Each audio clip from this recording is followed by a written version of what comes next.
Buenos días, el día de hoy les explicaré el tema de la unidad 4 que es sistemas de entradas y salidas. Entonces, la definición de un sistema de entradas y salidas es que una computadora tiene dos tareas principales, la entrada y salida de datos y el procesamiento. Del procesamiento se encarga la CPU y de las entradas y salidas de datos son los diversos dispositivos. Y estos varían en muchas dimensiones, como su transferencia de datos, la manera en que acceden a los datos y su velocidad. El sistema de entrada y salida es quien facilita el manejo de los dispositivos ofreciendo una versión simplificada de ellos. Dada la variación de los dispositivos, el papel del sistema operativo es administrar y controlar las operaciones de los dispositivos de entrada y salida. Por eso sus principales objetivos son proporcionar la interfaz más sencilla posible al resto del sistema y optimizar la entrada y salida de modo que la concurrencia sea la máxima posible. Las funciones del sistema de entrada y salida son enviar instrucciones a los dispositivos, detectar las interrupciones que ellos dan, controlar los errores que puedan surgir y proporcionar una interfaz entre los dispositivos y el sistema.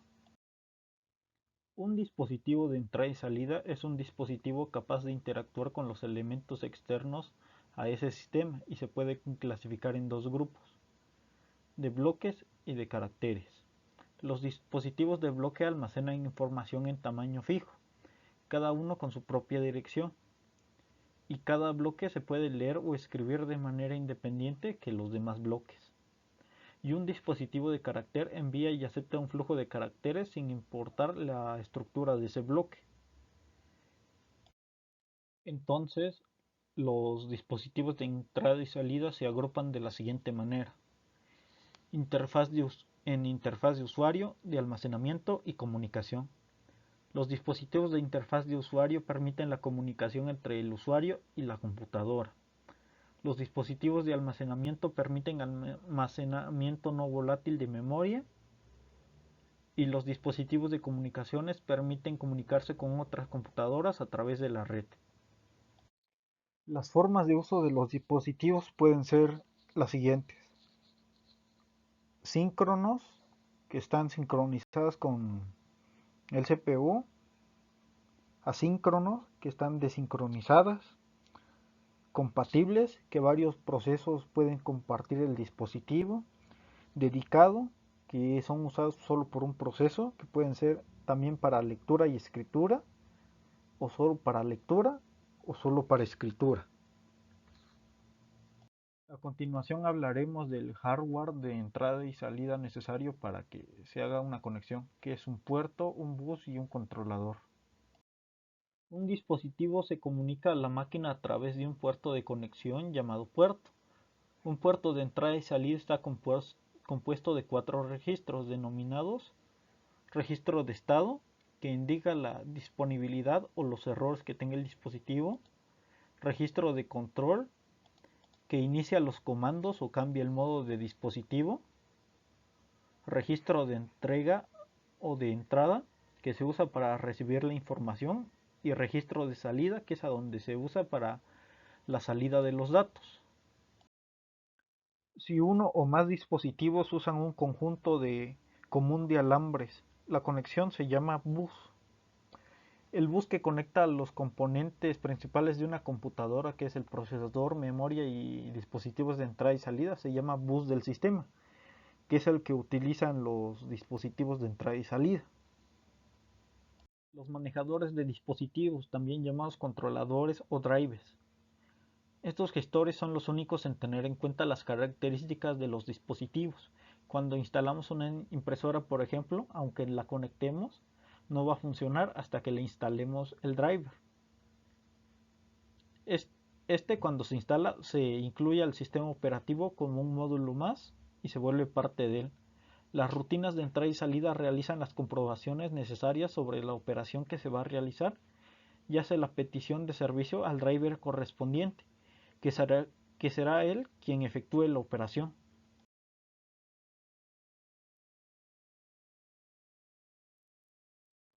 Escrutinio o polling es la consulta constante hacia un dispositivo de entrada y salida que se coordinan a través de un saludo. Los pasos del saludo son los siguientes. El anfitrión lee el byte de estado hasta que no esté ocupado. Segundo, el anfitrión enciende el byte escribir en el registro de orden y escribe un byte en el registro de salida de datos. Tercero, enciende el byte de orden de la lista del anfitrión. 4. El controlador percibe el byte de orden listo y enciende el byte ocupado. 5. El controlador lee el registro de orden y ve que la orden es escribir. Después lee el registro de salida de los datos para obtener el byte y realizar la operación de entrada y salida. 6. El controlador apaga el byte de orden lista, borra el bit de registro de situación para indicar que las entradas y salidas con el dispositivo se realizaron con éxito y apaga el byte de ocupado. Las ventajas de este método de gestión es que es un mecanismo simple y es funcional. Y las desventajas es que desperdicia muchos ciclos de CPU porque tiene que estar constantemente sondeando el dispositivo. Unas observaciones que se pueden hacer es que si el controlador y el dispositivo son rápidos, este método es razonable, pero si la espera puede llegar a ser larga, tal vez lo mejor sea que el anfitrión conmute con otra tarea y sea mejor ocupar alguno de los siguientes métodos. Interrupciones. Si la CPU detecta que un controlador ha insertado una señal en la línea de solicitud de interrupción, guarda una fracción pequeña del estado, salta al manejador de interrupción y éste realiza el procedimiento necesario. Los pasos lo podemos ver con este diagrama de flujo, el cual es que el driver del dispositivo inicia la entrada y salida. Entonces el controlador de la entrada y salida inicia la entrada y salida, y ya que tenga la entrada y salida lista, da los datos y da por finalizado o un error. Al hacer esto genera una señal de interrupción. La CPU recibe la interrupción y transmite el control al manejador de interrupciones. El manejador de interrupciones procesa tales datos y regresa de la interrupción. La CPU reanuda el procesamiento de la tarea interrumpida. Y mientras esté ejecutando eso, la CPU verifica si no hay más interrupciones una detrás de otra. Las ventajas de las interrupciones es que la CPU es más eficiente con interrupciones que con polling. Pero sus desventajas es que si el dispositivo es muy rápido, las interrupciones ralentizan el sistema porque los tienen que esperar a que se manejen. Unas observaciones que se pueden hacer es que pone a dormir el proceso que realiza el requerimiento de la entrada y salida por la interrupción. Realiza un cambio de contexto a otro proceso y cuando el dispositivo finaliza, el proceso es despertado. Cuando trabajamos con interrupciones, hay dos enfoques para tratar con múltiples interrupciones. La primera es deshabilitar las interrupciones entrantes para poder tratar con una y después tratar con la siguiente.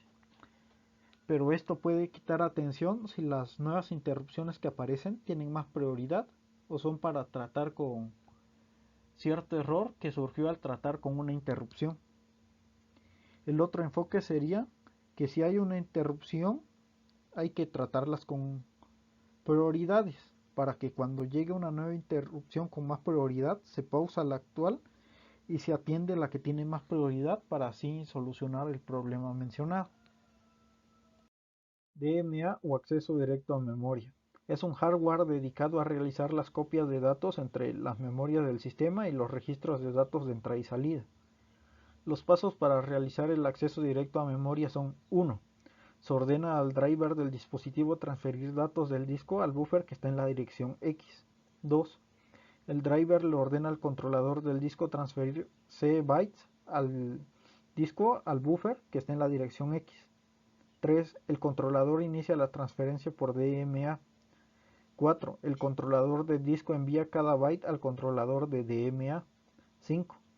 El controlador de DMA transfiere bytes al buffer X, incrementando la dirección de memoria y decrementando C hasta que la cantidad de bytes a transferir o C sea igual a 0.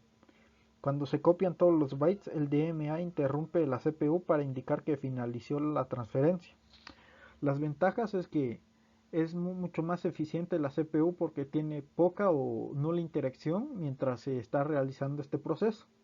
Sabe a dónde están los datos, cuántos son y a dónde hay que transferirlos. Las desventajas es que durante el tiempo que dura la transferencia, la CPU no puede ocupar el bus de memoria. Las observaciones que podemos hacer sobre el acceso directo a memoria es que se usa para prevenir la sobrecarga de la CPU y este hardware accede directamente a la memoria. A continuación hablaremos del ciclo de vida de una entrada y salida. A continuación describiremos el ciclo de vida típico de una solicitud de lectura bloqueadora. 1. Un proceso emite una llamada read, leer, bloqueadora al descriptor de un archivo que se abrió previamente con Open. 2. El código de la llamada al sistema en el núcleo verifica que los parámetros sean correctos. En el caso que las entradas, si el dato ya está disponible en el caché de buffers, los datos que se devuelven al proceso y la solicitud de entrada y salida se llevan a cabo. 3. De lo contrario, es preciso realizar la entrada y salida física, así que el proceso se quita de la cola de ejecución y se coloca en la cola de espera del dispositivo, y la solicitud de entrada y salida se planifica. En algún momento el subsistema de entrada y salida envía la solicitud al controlador del dispositivo en software, y dependiendo del sistema operativo, la solicitud se envía mediante una llamada a una subrutina o un mensaje interno del núcleo. 4. El controlador del dispositivo asigna espacio de buffer en el núcleo para recibir los datos y planificar la entrada y salida. Tarde o temprano el controlador envía órdenes al controlador del dispositivo escribiendo en los registros de control del dispositivo. 5. El controlador del dispositivo opera el hardware del dispositivo para realizar la transferencia de datos.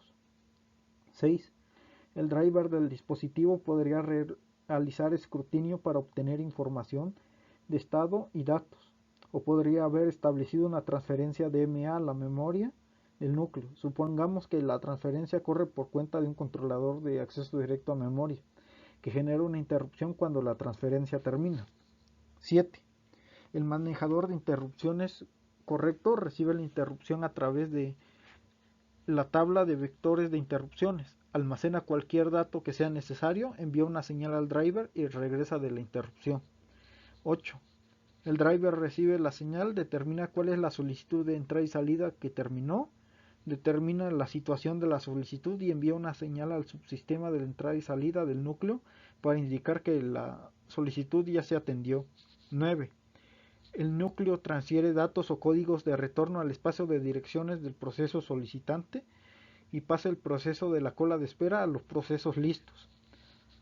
10. Al pasarle el proceso a la cola de procesos listos queda desbloqueado y cuando el planificador asigne la CPU al proceso, este reanudará su ejecución después del término de la llamada al sistema. Para entender mejor las entradas y salidas, utilizaremos el modelo de capas. De un nivel superior a un nivel inferior se pasa a través de entradas de peticiones de entradas y salidas, y una vez atendido en el hardware, en la parte más baja se informe a las capas superiores que se ha cumplido su petición de uno en uno. Empecemos hablando por la primera capa, que es el nivel de usuario o procesos de aplicaciones. Los procesos de aplicaciones, cuando tienen que realizar una operación de entrada y salida, hacen una llamada al sistema operativo que ejecuta el gestor de periféricos correspondiente. El sistema operativo puede gestionar un dispositivo de entrada y salida de una de las siguientes tres maneras. Dispositivos asignados, que son dispositivos como el teclado, pantalla o impresora que se le asignan en exclusiva a un usuario o proceso durante la ejecución de un trabajo. Dispositivos compartidos, que son dispositivos que pueden compartirse concurrentemente por varios procesos. Ejemplos: el disco duro, el disco magnético. Tercero, dispositivos virtuales, el spooler, dispositivos que en un principio son asignables, la impresora por ejemplo, pero que pueden compartirse optimizando el rendimiento del sistema. En el caso de la impresora de alta velocidad, al compartir por distintos usuarios se crea una cola ordenada y si el dispositivo está ocupado se pone en la cola de espera y los ejecuta mediante esa cola. Nivel de software. Incluye funciones básicas de los dispositivos como abrir, leer, cerrar y escribir. La protección de los datos, asigna y libera los recursos. Devuelve información del dispositivo y también dónde está ubicado.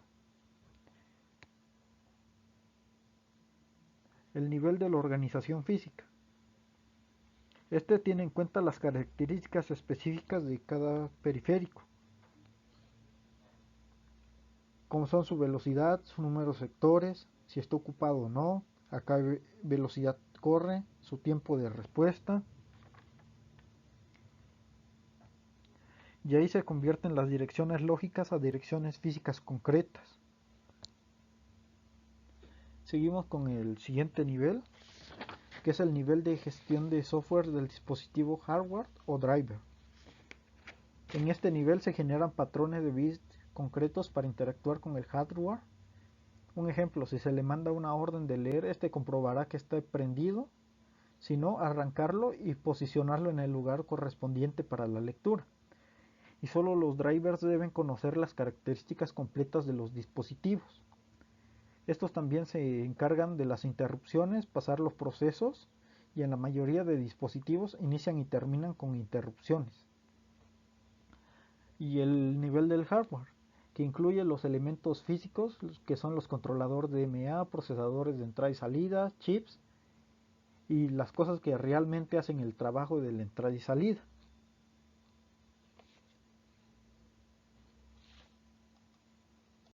Bueno, las conclusiones es que el sistema operativo administra los dispositivos de entrada y salida con los objetivos de hacerlo lo más transparente para los usuarios, posibilitar ser compartido eficientemente con los procesos, y además hemos visto la clasificación de los dispositivos, la gestión de las entradas y salidas y la estructura de una entrada y salida a través de capas.